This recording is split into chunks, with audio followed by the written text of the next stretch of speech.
Astronomët zbulojnë një planet të jetueshëm për njerëzimin, ja sa pranë është me Tokën.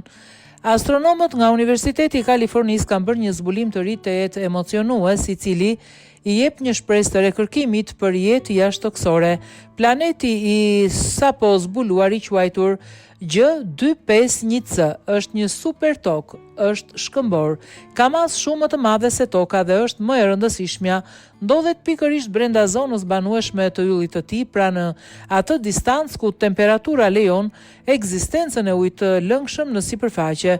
Ylli rreth të cilit rrotullohet edhe një xhuxhi kuqi tipit MDR, një nga llojet më të zakonshme dhe më jetëgjatë yjeve në rrugën e qumshtit, distanca vetëm 18 vite dritë, jashtëzakonisht afër në shkallë kozmike, çka e bën atë një nga kandidatët më të arishëm për studime të mëtejshme. Ky zbulim i planeteve të reja është pothuajse rutinë, tha profesori i asociuar Paul Robertson, por G251c është i veçantë sepse ylli i tij është tepër afër nesh.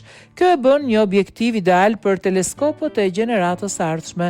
Planeti u zbulua falu hative të vogla periodike në dritën e yllit, të shkaktuara nga tërheqja gravitacionale e planetit, një teknikë e quajtur shpejtësia radikale.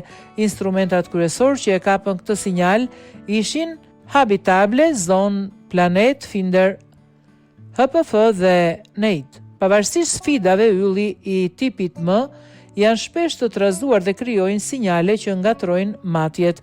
Ekipi është i bindur se G251c është një planet i vërtet.